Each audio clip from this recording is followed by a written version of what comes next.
At tayo po'y tumayo para po sa pagbasa ng salita ng Diyos. Buksan po natin ang ating Biblia. Pangalawang mga hari. Pagpasensya na po ninyo ang aking pagtatagalog. Kahit po taga Batangas, dahil lagi pong nasa Inglaterra, purong-purong English, ay kuminsan po ay nabubulol. Aklat ng mga hari, pangalawang mga hari, Kapitulo 4, talatang 1 hanggang 7.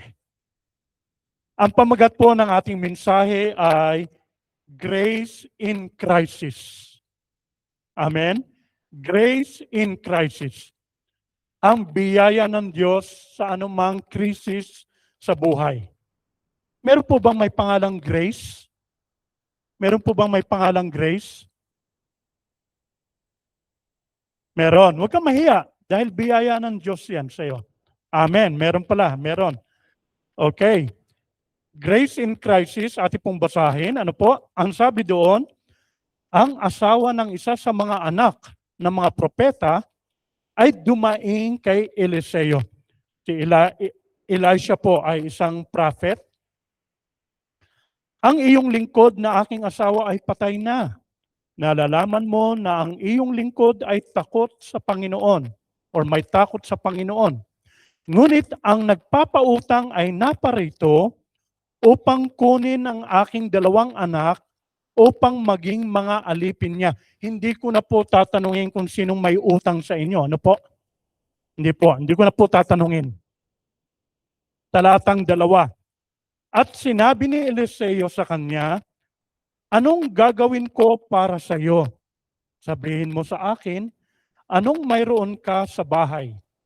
At sinabi niya, ang iyong lingkod ay walang anumang bagay sa bahay, liban sa isang bangang langis. Nang magkagayoy, sinabi niya, lumabas ka, manghiram ka ng mga sisidlan sa lahat mong mga kapitbahay. Mga sisidlang walang laman at huwag iilan lamang. Pagkatapos ay pumasok ka, ikaw at ang iyong mga anak ay magsara ng pintuan at iyong salinan ang lahat ng sisidlang iyon. At kapag puno na ang isa, itabi mo iyon. Kaya't iniwan siya at ang kanyang mga anak ay nagsara ng pintuan. At habang kanilang dinadala ang mga sisidlan sa kanya, kanyang sinasalinan. Nang mapuno ang mga sisidlan, sinabi niya sa kanyang anak, dalhan mo pa ako ng isang sisidlan. At sinabi niya sa kanya, walang iba pang sisidlan. Pagkatapos ay tumigil ang langis sa pagdaloy. Ang babae ay dumating at sinabi ito sa tao ng Diyos, si Eliseo. Sumagot ito sa babae, humayo ka at ipagbili mo ang langis at bayaran mo ang iyong mga utang. Ay mabubuhay sa nalalabi. Napakaganda pong kwento, istorya sa Lumang Tipan. Tayo po'y manalangin. Aming Diyos Ama, may likha ng langit at lupa. Kami po ay nagpapakumbaba, Panginoon. At kayo po'y mangusap sa bawat isa sa amin. Banal na Espiritu, kayo ang dakilang nagtuturo. Turuan niyo po kami. Hindi lamang po tagapakinig, ngunit tagasagawa ng inyong mga salita. Ito ay aming samot dalangin sa pangalan ni Jesus. Lahat po'y magsabi ng Amen. Pwede na po kayong umupo. Ako po'y naniniwala na wala pong tao na walang problema. Ano po? Lahat po ng tao na nabubuhay sa mundo ay dumadaan sa krisis. Common na common yan dito sa Pilipinas.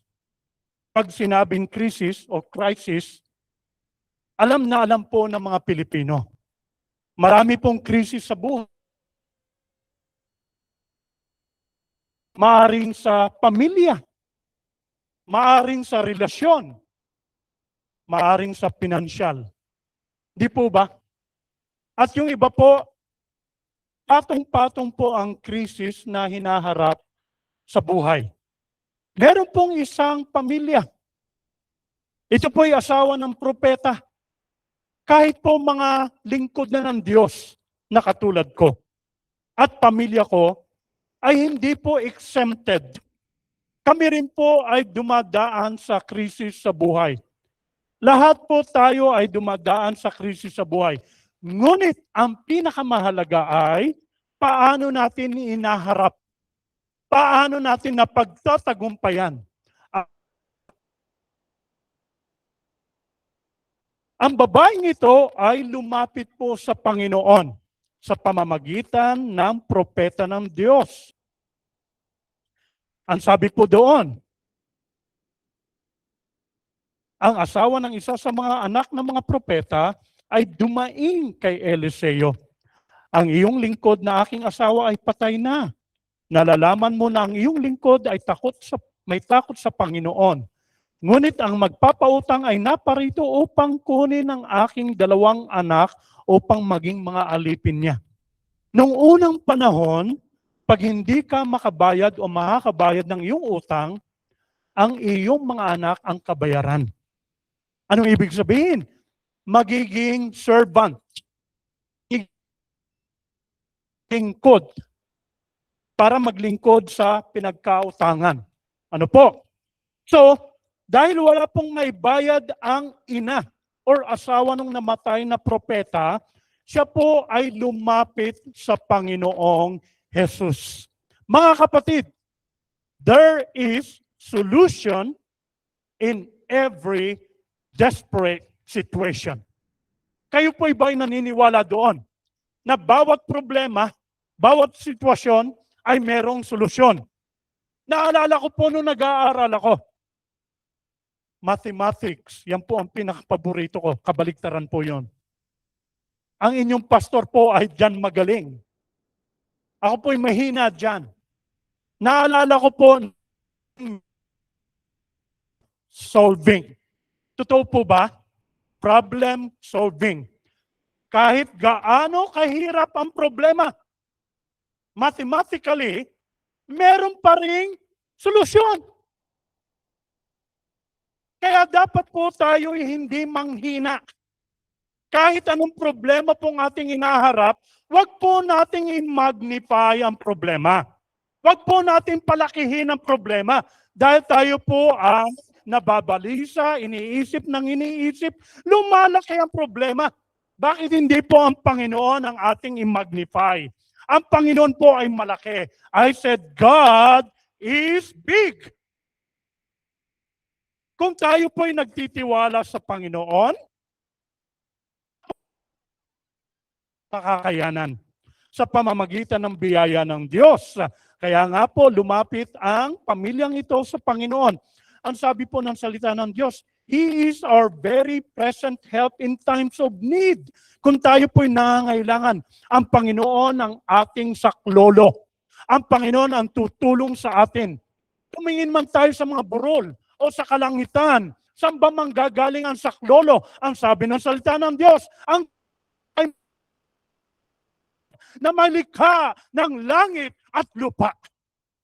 Kung nilikha niya ang langit at lupa at lahat ng nakikita natin, hindi ba niya kayang tugunin ang ating pangangailangan?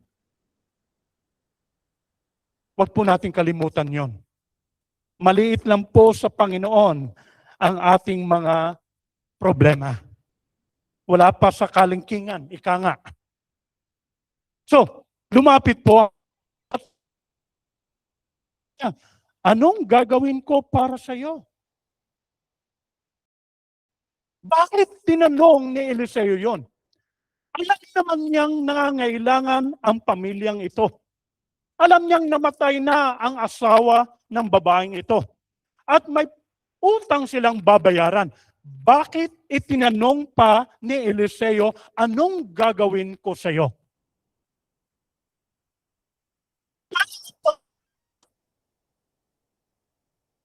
Tumawag sa kanya, Jesus! Anak ni David, mahabag ka sa akin. At tinanong pa ng Panginoong Hesus ang bulag, anong gusto mong gawin ko sa iyo? Ano pong ibig sabihin noon? Yan po ay pagsubok ng ating pananampalataya. Yan po ay pagsubok ng ating pananampalataya. Alam ko po na tayo humaharap sa mga pagsubok. Iba-iba po ang pagsubok natin, di po ba? Ako po, iba rin ang pagsubok ko. Dahil lagi po ako nagmi-mission, lagi po akong sinusubok sa aking pagbabiyahe. Sa totoo lang po.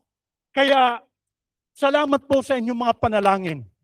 Kung pinapanalangin niyo ako. At kung hindi naman, pinatawad na kayo ng Diyos. Dahil sa katulad ng inyong pastor, kailangan pong pinapanalangin din ninyo ang inyong pastor. Walang question, pinapanalangin kayo ng mga pastor. Ang tanong, pinapanalangin niyo ba ang inyong pastor? Praise God. Sana naririnig ako ng kongregasyon sa London. Pero natutulog pa sila ngayon, gabi pa doon eh. Sabado pa ng gabi o madaling araw. Dahil sabi ko, ipanalangin niyo ako lagi. Noong unang biyahe ko po, kami po ready ng lumipad. Ano po? Nandoon na sa eroplano.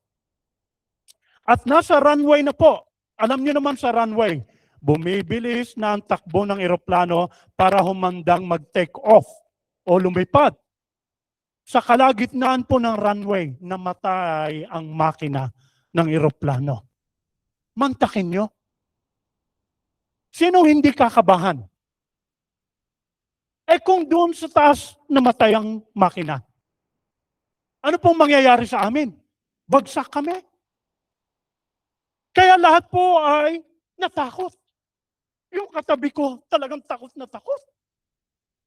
Halos yapusin na ako sa takot eh. Sabi ko, teka, may asawa akong tao. Kailangan mapagbantay rin ng mga pastor. Sabi ko, sandali. Oo, alam ko nakakatakot, pero magdasal na lang tayo. Huwag tayong magyakapan. Magdasal tayo. May asawa ka rin, ako. Huwag tayong magyakapan, magdasal tayo, sabi ko. At tutulungan tayo ng Panginoon. Kaya nga po, sabi ko sa aming secretary, huwag mo na ako ibubuk sa eroplano na yon. Kung gusto mo ako makabalik ng buhay, huwag na yung eroplano na yon. At simula noon, hindi niya na binubuk sa eroplano na yon. Minsan po na ako po ay galing ng Oman, Dubai, puntang Oman. Meron pong pasaherong naghurimentado. Tingnan niyo naman siguro uminom ng alak. Sa halip na ang alak ay pupunta sa tiyan, pumunta sa ulo. Kaya po huwag kayong maglasing. Hello! Hindi maganda sa katawan natin ang alak. Dapat tayo ay mapuspos ng banal na espiritu. Mga kabataan, hindi magandang alak sa ating katawan. Ng buhay nyo sa pag-inom ng alak, walang magandang dulot ang alak. Okay? Ipunin nyo ang pera para sa inyong pag-aaral at kinabukasan. Purihin natin ang Panginoon sa buhay ng mga kabataan. Hallelujah! Nagurimentado po ito. Ano pong ginawa niya? Binuksan yung mga cabin, yung lalagyan ng mga maleta at bag, at pinagahagis po. Tingnan nyo, pag nabutas ang bintana, dahil sa pressure, babagsak ang eroplano. Alam niyo naman ang bintana ng eroplano, parang plastic lang. At doon ko po nakita na may air marshal. Napakabilis po ng air marshal. Akala niyo, pasahero, pero hindi siya naka-uniforme. Ang nagurimentado ay matangkad at malaki. Siya po ay maliit, parang kahit ko lang. Yung nagurimentado mga 6'2", matangkad pa sa anak ko at malaki. Pero napatumba niya po. Alam niyo po nung natumba, alam niyo saan napunta ang ulo? Sa dibdib ko. Kasama mo. Panginoon, bakit sa dibdib ko? Ang sabi ng Panginoon, ilay hands mo. Ipagdasal mo yan. Pinagdasal ko. Alam niyo po, simula noon hanggang sa nakarating kami Turkey, hindi na po nakagalaw sa upuan. Alam niyo bakit? Ginapos po ng Air Marshal eh. Sa UK, hindi pwede yun. Bawal yun. Ginagapos mo. Tabihan mo na lang. Kaya po, epektibo rin yung panalangin ko. Tingnan nyo, hindi na gumalaw eh. Di po ba? Yun po ay pagsubok lang ng pananalig. Ako po ba'y magmi-mission pa? O hindi na? Maring isipin ko, naku, may pamilya pa ako. Gusto ko pang bumalik ng buhay sa pamilya ko. Pero alam niyo po, mararamdaman niyo sa inyo. Tapos na ba ang Diyos sa'yo? Tatanungin ko kayo. Tinanong ko ang sarili ko, Panginoon, tapos ka na ba sa akin? Sabi ng Panginoon, hindi pa, nagsisimula pa nga laang eh. Marami ka pang pupuntahan para ibanghelyo ang salita ng Diyos.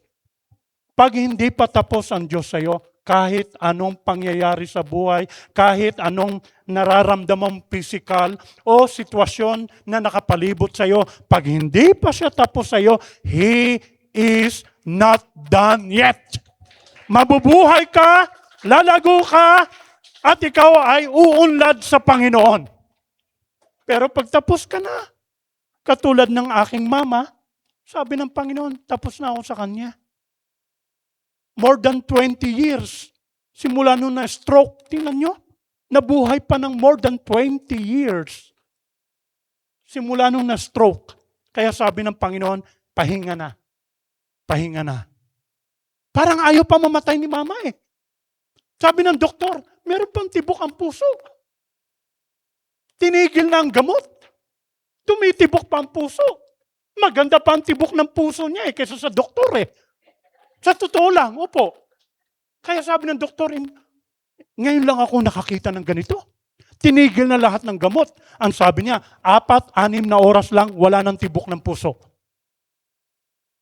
Pero, umabot pa ng 24 oras bago nawala ng tibok ng puso. Tingnan niyo, napakabuti ng Diyos. Amen? Hallelujah. Yan po ay pagsubok lang ng ating pananalig. Titingnan ko po yung oras dahil sa London po, hanggang alas 12 kami eh. Dito hindi yata.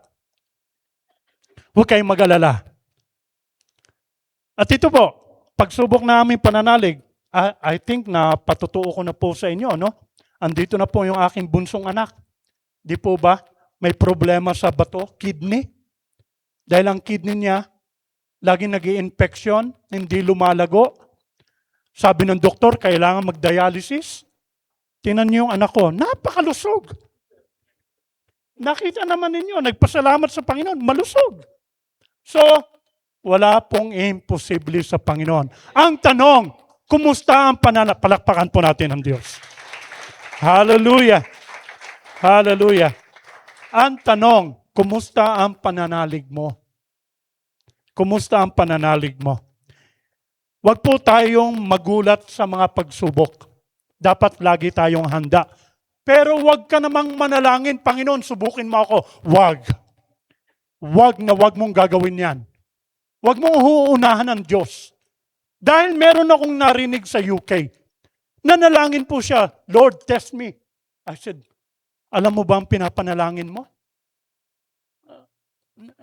Hindi siya makasagot. Huwag kang humingi at sabihin mo sa Panginoon na subukin ka. Hayaan mo ang Panginoon, alam niya ang ginagawa niya. Amen po ba? Amen. Amen. Manalangin ka na maging matatag ang pananalig mo sa Diyos. Manalangin ka na lumago ang pananampalataya mo sa pamamagitan ng salita ng Diyos. Yun ang panalangin mo. Alam ko po na bawat pagsubok ating pong mapagtatagumpayan.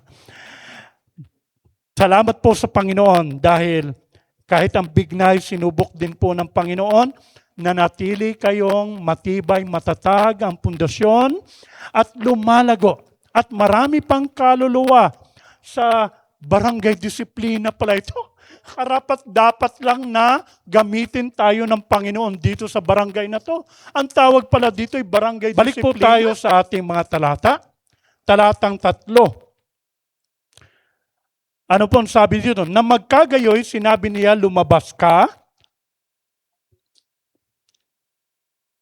manghiram ka ng mga sisidlan. Sa lahat mong mga kapitbahay, ang dami mong kapitbahay. Okay?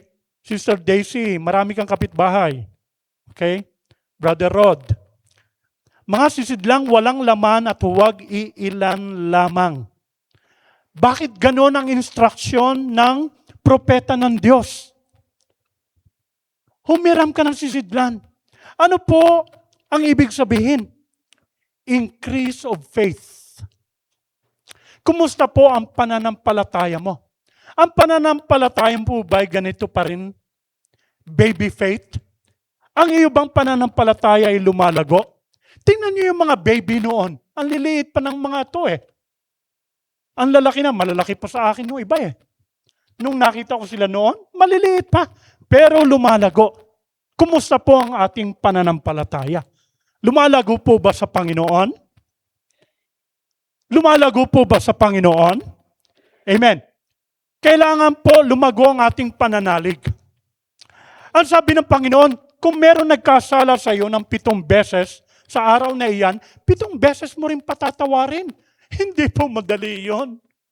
Naisip niyo na ba yon? Halimbawa po, may utang ako sa inyo. 1,000,000. At lumapit po ako sa inyo, patawarin niyo po ako, hindi ako makakabayad. Madali po bang sabihin, kalimutan mo na lang yung utang mo sa akin. Madali po ba? Hindi. Oh, hindi. Tingnan nyo. Yun, 1 beses lang. Kung po 7 beses sa isang araw. Pero ang sabi ng Panginoon, pag bumalik sa iyo ng 7 beses, patawarin mo pa rin. Alam mo, ang sabi ng mga disipulo, Panginoon, palaguin niyo ang aming pananalig. Increase our faith. Yun po ang hiniling nila sa Panginoon. Hindi nila hiniling na palakihin niyo po ang aming bahay, palakihin niyo po ang aming sasakyan, palakihin niyo po ang aming sweldo. Yun po ay susunod na lang. Ang hiniling nila, palakihin niyo ang aming pananalig sa inyo. Yun ang pinakamahalaga. Dahil pag ang iyong pananalig ay hindi natitinag, ang iyong pananalig ay matatag, ang lahat ng bagay ay susunod na lang. Kaya, tingnan niyo yung tubo ng gripo. Pag maliit ang tubo, gaanong tubig ang dadaloy? Hello? Marami ba? O maliit din? Pag ganito lang ang tubo, ang sukat, siyempre po hindi dadaloy ang maraming tubig. Pero yung imbornal, ganun kalaki, mas maraming tubig ang dadaloy. Ganun po sa ating pananalig. Kung ang pananalig mo ay maliit, anong dadaloy dyan? Maliit din. Pero ang pananalig mo ay lumago, matatag. Lumalaki ang iyong pananalig, lumalago, padadaluyin ng Diyos. Padadaluyin ng Diyos ang pagpapala. Padadaluyin ng Diyos ang proteksyon. Padadaluyin ng Diyos na umaapaw, maging kagalingan ng mga sakit sa pangalan ni Jesus. Kaya ang sabi ng propeta ng Diyos, humiram ka ng marami, huwag ka kaunti. Hindi niya po tinanong ang propeta, bakit naman ako hiram pa ng mga sisidlan? Pero ano pong ginawa ng babae at kanyang mga anak? Tingnan po natin doon sa instruction, talatang 4 po. Pagkatapos ay pumasok ka, ikaw at ang iyong mga anak ay magsara ng pintuan at iyong salinan ng lahat ng sisidlang iyon. At kapag puno na ang isa, itabi mo iyon. Malinaw po ang instruction ng propeta. At yun po ang ginawa ng babae. Tatanungin ko kayo, bakit kaya ininstruksyonan ni Prophet Elisha na pumasok ka sa inyong bahay, isara mo ang pintuan, at lagyan mo ang mga sisidlan? O banga, ano bang tawag doon sa Tagalog na nabasa natin? Meron pang tawag dyan. Ano po? Sa sisidlan na ang sabi ay, yun na po, sisidlan. Ano po? Kung minsan po, nawawala ako sa Tagalog eh. Yun po ang sabi, lagyan mo ang mga sisidlan. Pero ang tanong ko po sa inyo, bakit sinabi na isara mo ang pintuan? Naisip po ba ninyo yun? Malinaw po ang instruksyon ng alagad ng Diyos. Isara mo ang pintuan ng bahay mo. Bakit po? Usong-uso po yan ngayon. Dahil alam po ng mga kapitbahay na ang babaeng ito ay namatay ang asawa. Siyempre po, pinag-uusapan siya. Di po ba pag may namatay sa barangay, alam na alam ng kapitbahay. At alam na may utang. So pinag-uusapan siya. Ito po yun. Itigil na po natin ang chismis. Opo. Wala nang mari-marites. Wala nang parites. Okay? Dahil pinag-uusapan po siya. Isara mo ang pintuan para ang babaeng ito at ang kanyang mga anak ay manatiling nakatuon sa Panginoon, nananatiling nakatuon sa salita ng Diyos, hindi po sa maririnig nila na mga chismis ng kapitbahay. Pag narinig nila ang sinasabi ng kapitbahay, ano po ang mangyayari sa kanila? Sila po ang panghihinaan ng loob. Maapektuhan po sila. Di ba pag may sinabi lang sa'yo, apektado ka. Kasasabi lang ng Panginoon sa'yo, magkakaloob ako sa'yo. Pagagalingin kita. Ngayon sinabi ng kaibigan mo, imposible na yan. Anong mangyayari sa'yo? Manghihina ka. Dahil sa sinabi ng kaibigan mo. Kaya nga po, sinara nila. Ano po ang matututunan natin dito? Submission to God's instruction results to provision. Submission to God's instruction results to provision. Pakinggan po natin ang mga salita, mga utos, instruksyon ng Panginoong Diyos sa ating buhay. Hindi po yung mga salita ng mga tao. Marami na pong tao ngayon ang nanghina. Wala na po sa Panginoon. Wala na po sa pananampalataya. Dahil po nakinig sa salita ng tao.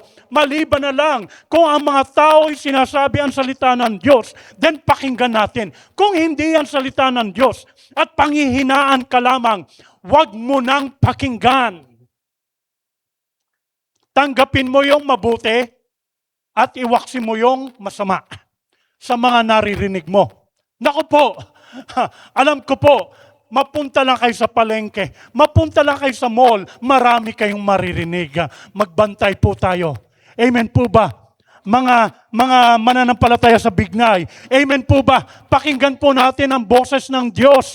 Pakinggan po natin ang mabuting balita. Yun po ang ating tanggapin. Paglagi pong masasama ang ating naririnig, yan po ang napupunta sa ating isipan. Manghihina tayo. Manghihina tayo. Kaya po yun ang sabi ng alagad ng Diyos. Para sila po ay nakikinig sa instruction ng Panginoon. Tingnan mo ang nangyari sa mga disipulo ng Panginoon. Nang siya po'y mabuhay na magmuli, akala po ng mga disipulo wala na po ang Panginoong Hesus. Akala nila hindi na nabuhay na magmuli at hindi na magpapakita. Ano po nangyari? Sabi ni Pedro, ako'y mangingisda muli. Nagbalik sa dating buhay.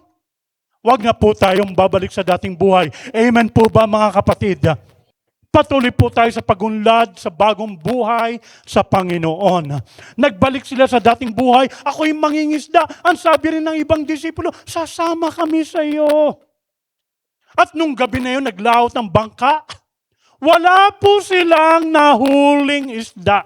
Kahit dilis. Meron po bang nahuli? Walang nahuling isda. Kahit bulinaw o dilis. Naglakad po ang Panginoon sa dagat. Hindi po nila nakilala ang Panginoong Hesus. Ang sabi ng Panginoon, may nahuli ba kayong isda? Ang sagot nila ay wala. Ihagis niyo ang lambat sa kanang bahagi ng bangka. Tinanong ba ni Pedro o tinutulan ba ni Pedro? Hindi. Hindi niya sinabi, Panginoon, alam ko ang pangingisda. Dahil si Pedro po ay dalubhasang mangingisda. Pero hindi niya tinutulan ang salita ng Panginoon. Hindi niya tinanong, Panginoon, nandito na kami buong gabi. Imposible. Talagang walang isda. Hindi niya sinabi iyon. Sa halip, nung sinabi ng Panginoon, ihagis mo ang lambat sa kanang bahagi ng bangka. Ito po'y pinatiwalaan, sinunod ni Pedro at inihagis nga nila ang lambat. At nung kukunin na po, hindi nila kayang kunin o ano bang tawag doon sa Tagalog? They could not drag it. Hindi nila mahila. Hindi nila kayang kunin dahil punong-puno at umaapaw ng isda ang lambat. Purihin po natin ang Diyos. Palakpakan natin ang Panginoon. Ganon po.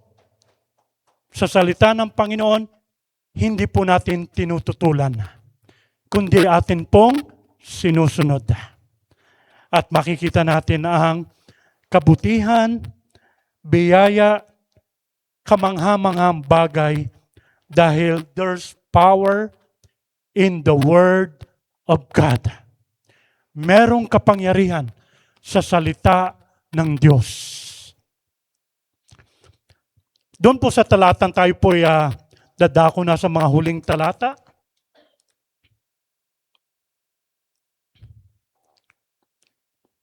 At yun po, napuno ang mga sisidlan, ano po? Talatang 5, kaya't iniwan siya at ang kanyang mga anak ay nagsara ng pintuan, sinunod po nila iyon. Nang mapuno ang mga sisidlan, talatang 6, nang mapuno ang mga sisidlan, sinabi niya sa kanyang anak, dalhan mo pa ako ng isang sisidlan. At sinabi ng anak sa kanya, walang iba pang sisidlan. Pagkatapos ay tumigil ang langis sa pagdaloy. Tingnan niyo po, kung meron pang sisidlan, yun po ay mapupuno at umaapaw. Dahil wala pong sisidlan, tumigil na po ang langis. Ganon po ang pagkakaloob ng Diyos. Pag tayo po'y nananalig, pag tayo po'y handa, patuloy na pinupuno tayo ng Diyos. Pinupuno tayo ng Diyos. Pinupuno tayo ng Diyos. Dahil ang biyaya niya ay sapat sa bawat isa sa atin. Dapat tayo po'y manalig, laging handa na sumusunod sa Panginoon at Kanyang salita. Lalo na po, tayo po'y uhaw sa banal na Espiritu ng Diyos. Ang sino mang nagugutom at nauuhaw sa kaluwalhatian ng Diyos, sa katuwiran ng Diyos, ay pupunuin ng Panginoon. Huwag natin punuin ang ating utak ng mga basura sa mundong ito. Huwag natin punuin ang ating buhay ng mga bagay-bagay na hindi kalugod-lugod sa Diyos. Punuin po tayo ng salita ng Diyos. Punuin po ang ating puso't isip ng banal na Espiritu hanggang umapaw po. Let us be filled. Palakpakan po natin ang Panginoon. Hallelujah. Let us be filled with the Word of God. Let us be filled with the Holy Spirit. Hallelujah. Hallelujah. Alam niyo po, ang banal na Espiritu ay kamangha-mangha. Tuwi-tuwi na po, ako'y namamangha sa banal na Espiritu. Ito na lang aming pagbiyahe. Hindi naman sa pinagdadasal namin na magkabagyo sa Luzon. Alam niyo po ang nangyari? Di ba may bagyo dito? Nagme-message pang kapatid ko. May bagyo ka dyan? Sabi ko, wala. Makulimlim lang. Sa Batangas, walang tigil ang ulan. Ibig sabihin po, nandun po yung protection, pabor ng Panginoon sa amin. Bakit? Hindi man kami pupunta doon ng para sa aming sariling motibo laang. Ngunit ginagawa namin ang utos ng Diyos. Ginagawa namin ang kalooban ng Panginoon. Kaya ang protection po ay susunod na lang.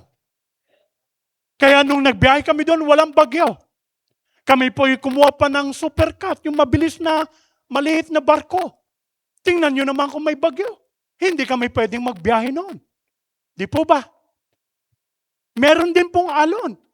Makulimlim, malakas ang hangin, may alon. Pero hindi po kami natakot. Bakit? Sabi ng Panginoon, pupunta kami doon Kasama namin siya. Kasama natin ang Panginoon. Amen po ba? Kasama natin ang Diyos. Hallelujah. Purihin ang Panginoon. tayo po'y mauhaw, tayo po'y magutom sa salita ng Diyos, mauhaw sa banal na Espiritu. At ang pangako ng Diyos, pupunuin niya tayo na nag-uumapaw. Bakit pong mahalagang tayo po ay mapuno na mag-uumapaw? Dahil ang banal na Espiritu nagbibigay ng kapangyarihan, pag-ibig. Ano pong aapaw sa inyo? Pag-ibig ng Diyos. Tingnan nyo, kahit naggalit ng kapitbahay mo sa iyo, pag-ibig ang pinakikita mo. Titigilan niya ng magalit sa iyo. Bakit tumataas ang blood pressure niya eh? Ikaw, pag-ibig pa rin ang pinakikita mo. Kaya mahalaga po tayo'y mapuno. Dahil pag hindi po napuno, aapaw po ba? Aapaw ba? Pag hindi napuno? Hindi po. Mahalagang mapuno tayo, mapuspos. At yan po ay aapaw. Kaya nakikita po ang pag-ibig sa inyong buhay, kapayapaan, kagalakan, at marami pa pong mga bunga ng banal na Espiritu ng Diyos. Palakpakan po natin ang Panginoon, purihin ng Diyos. Tayo pong lahat ay tumayo. Hallelujah. Hallelujah.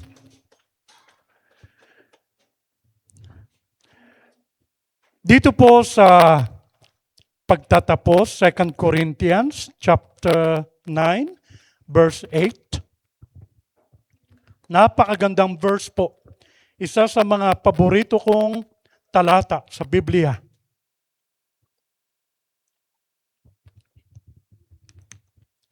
Second Corinthians chapter 9, verse 8. Babasahin ko po sa English. God is able. Ang ganda po hindi po disable ang Diyos. God is able to make all grace, lahat ng biyaya, to make all grace abound toward you. Ibig sabihin, mapuno at mapuspos, umaapaw ang biyaya niya sa atin, ang grasya ng Diyos.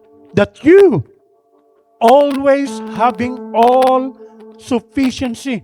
Napakaganda po. Tingnan niyo naman ang sinabi ng salita ng Diyos.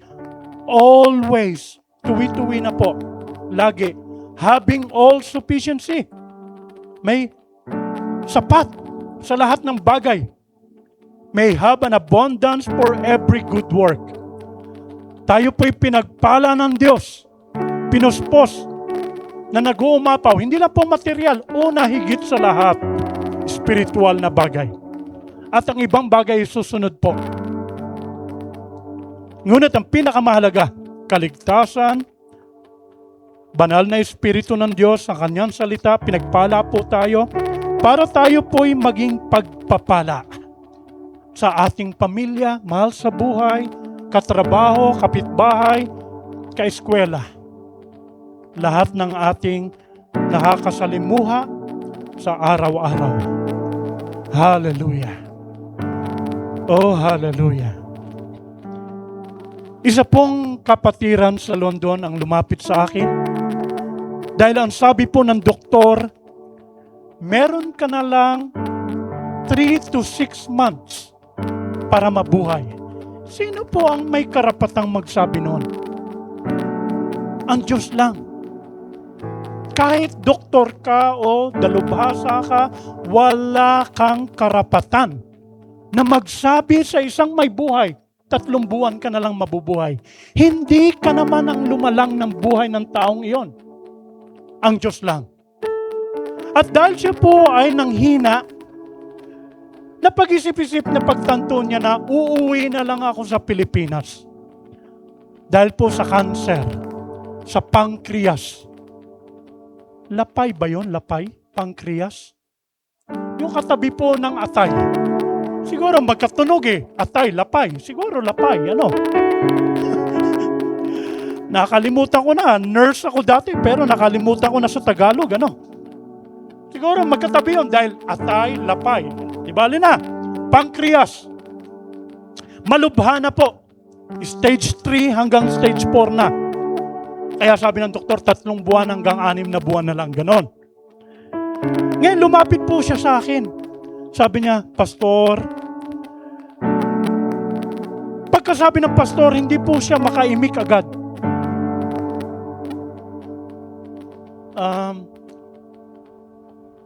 Pinaplano mong umuwi ka na lang? At doon mo antayin? Nabasa ko po ang isip niya. Dahil sa banal na espiritu na nagturo sa akin. Opo, pastor, yun na po ang plano ko. Tapos na ba ang Diyos sa'yo? Sa taong yun, 38 pa lang siya. 38 years old. Young woman. Tapos na ba ang Panginoon sa'yo? Ang mission, layunin ng Diyos sa'yo? Naalala mo ba ang salita ng Panginoon? Nung unang dumalo ka sa Bible study, anong sinabi ng Panginoon sa'yo? At yun po sinabi niya, na merong layunin ng Diyos sa kanya at gagamitin siya. Naalala niya po. So tapos na ba ang Panginoon sa'yo? Tatanungin kita. Sagutin mo ako ng buong puso. Kung tapos na ang Panginoon sa'yo, sabi niya, hindi pa po, pastor. Manatili ka. Gagamitin ka ng Panginoon. Ang salita niya ay matutupad sa iyo. Ang layunin ng Diyos ay magaganap sa buhay mo. Pagagalingin ka ng Panginoon. Hindi po ako nagduda. Hindi po ako nagduda dahil ang Panginoong Hesus ay nagsalita na po. Sinabi na ng Panginoon sa kanya na gagamitin siya. Sa madalit sabi po, pinagaling ng Panginoon, that was 2017. Buhay na buhay pa yun. Ano to po ngayon? Magsasampung taon na. Isa na pong worship leader namin sa London. Purihin natin ang Panginoon. Hallelujah! Ang biyaya ng Diyos ay sapat. Ang tanong, nananalig ka ba? Kunting problema, kunting mga naririnig, nang hina ang pananampalataya. Manalig tayo sa Diyos. Hayaan mong lumago ang iyong pananampalataya sa Panginoon. Lagi kang magbasa ng salita ng Diyos. Makinig ng salita ng Diyos. Lagi kang manalangin. Dumalo sa pananambahan para ang iyong pananampalataya ay lumago. Hindi lalago ang pananampalataya mo nang hindi nagbabasa ng salita ng Diyos. Hindi lalago ang pananalig mo nang hindi nananalangin sa Diyos. Hindi lalago ang pananampalataya mo nang hindi dumadalo sa pananambahan. Hindi lalago ang pananalig mo kung hindi ka nagfa-fasting. Kaya mahalaga po ang prayer and fasting.